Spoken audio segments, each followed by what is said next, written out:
Welcome to the Sage Advice Podcast, transforming the way people think and work so their organizations can thrive. Well, hi, everyone, and welcome to our podcast. I'm Ed Kless, and with me today is Lorilyn Wilson. Lorilyn is a CPA and firm owner based in Portland, Oregon. Her passion is working with business owners to piece together the best accounting systems and tax strategies that align with their business and life goals. Welcome to the Sage Advice Podcast, Lorilyn Wilson. Thank you, Ed. Well, first off, why do you do what you do? That's a great question. Mostly it comes down to when I decided to go into the accounting industry, it was actually post-graduation. I'd been out of college a couple of years and I was looking for an industry and a career that would provide a lot of flexibility and options. And so accounting seemed the most natural path for that because it's, with an accounting degree, you can do a lot of different things. You can go into tax, you can do into audit, you can work internally for companies, externally for companies. And then on top of that, you gain a lot of knowledge just on business and business background and finances. And I figured coming out of I graduated in the recession. I graduated, I guess, right before the recession from college, 2007. So I was kind of looking for a recession-proof career that I could get into. And so accounting just seemed like it provided enough flexibility and options that could be something I could do that would allow that. And I want to know a little bit more about something we were talking about before we started recording, and that is your new business community called Due North. Tell me about that. Yeah, so Due North has actually been this idea I've had for years. I wasn't sure exactly how it was going to come to fruition, but basically we've always encountered in our firm small business owners. I'm talking real small, like Schedule C, single member LLC, sole proprietor, where they're either just doing this as like a side business and earning extra income, or they're just starting, their own self-employment journey. And these people would come to us needing advice, but not being able to pay at the time, our hourly rate or pay into our fixed fee model. And so I'm like, okay, this is a huge demographic. And I have, just a lot of friends and family as well with the same need, that they need this information, but they need it at a palatable price. So I'm like, how can I deliver this service in a way that's both palatable price-wise, but then also isn't too, doesn't require too much of my time as well. So it's like how to kind of find that balance. And my first path I went down was I'll create an online course for self-employed people, that they can do for, it's like $95.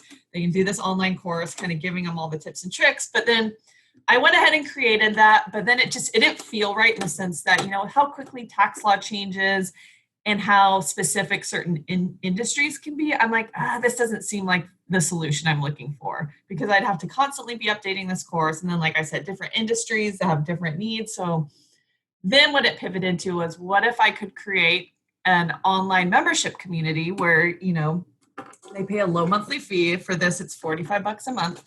And then they get access to essentially a vault of all this information and resources I'm creating that's both industry specific and some stuff's going to not be industry specific. But then it's something I can constantly be in there and updating. It's a community. So, all these solopreneurs, small LLC members can join together and connect.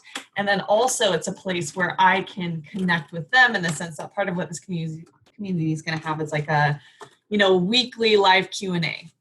And then for them, not only is the value add a very palatable price, but it's all information created by a CPA. So they know it's good, solid information, and it's all in one place. They don't have to spend hours and hours and hours Googling around, hoping, whatever they come across is correct. Because, I've done that in the sense that I'm like, I just wonder what other people say about this. I wonder if I'm that small business owner and I Google what I'm going to find. And it's a lot of really scary, incorrect things. So that's kind of how this idea I have has come to fruition and is going to be rolled out in the next month. And how did you come up with the price of $45? That's a great question. A little bit shooting from the hip, to be honest, because at the $45 price, we're thinking, okay, so they're getting access at that point, access to our brain. And it's not any one-on-one at that point. It's not like I have to sit down one-on-one. And then too, honestly, I see what a lot of business owners pay for I see their books. I know what they're paying for things. So that kind of felt like a nice middle ground where it's, low enough that it's a reasonable price, but also high enough that, they're gonna people pay more for stuff when people, how can I put this? When it becomes more valuable to people if they have to pay a little more for it, I guess is a good way to put it. But then we're actually going to offer as well a step-up price. So then they can choose if they want to do $95 a month. And at that price, they're allowed to do a one-on-one, like 30-minute call with a CPA.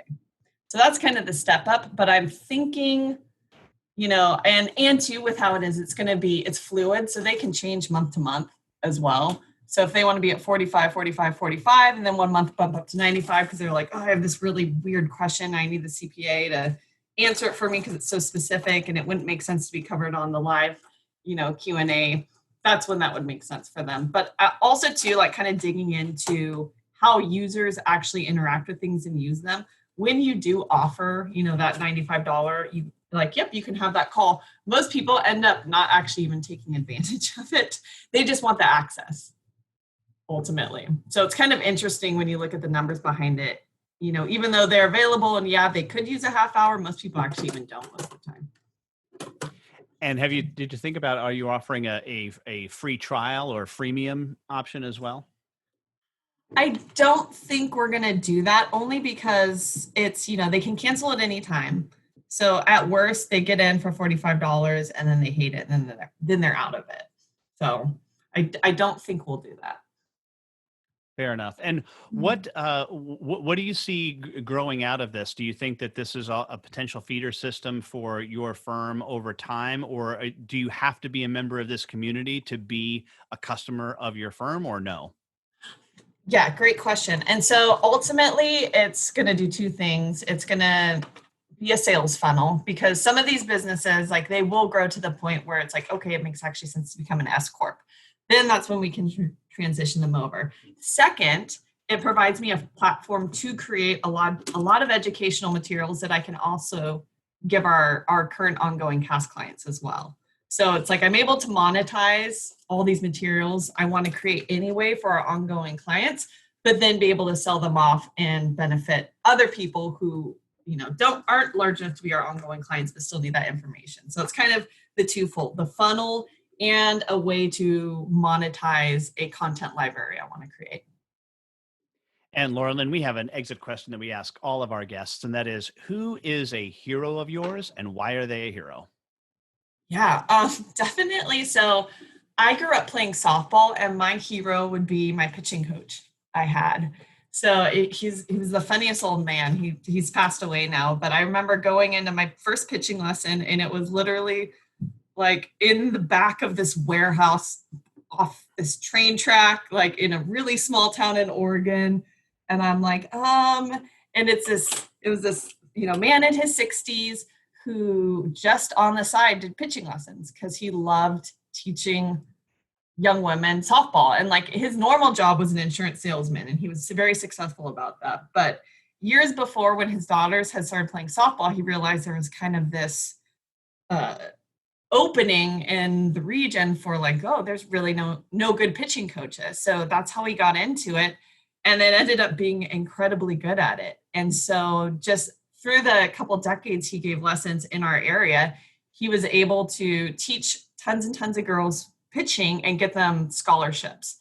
So it's like, he's what I would consider like a feminist, because literally he was there. He was not charging what he should have been. He was charging like pennies on the dollar and then encouraging young women. Because I remember too, I remember maybe my second or third pitching lesson there, he told me, he's like, you're a thoroughbred. You are going to get a full ride scholarship to college. And that belief that he had in me was enough to be like, and the sincerity with which he said it. And again, I'm like a fifth grader at this point. I'm like, yeah, I am going to do that. And that literally changed the whole course of my life. Like from that, I was able to get a full ride scholarship to a large Division I school. And then, like I said, it wasn't just me, it was dozens and dozens of girls. And so it was really devastating actually when he passed away, because then all of a sudden there's no more talent coming out because he was gone at that point. But yeah, he was just the way he supported and uplifted and encouraged young women was so inspiring to me. And lastly, Lorilyn, how can somebody contact you? The best way to get in contact with me is through Twitter. My handle is just my name, at Lorilyn Wilson. Just shoot me a tweet and we can talk. All right, Lorilyn Wilson, thanks so much for being a guest on the Sage Advice Podcast. Thank you, Ed.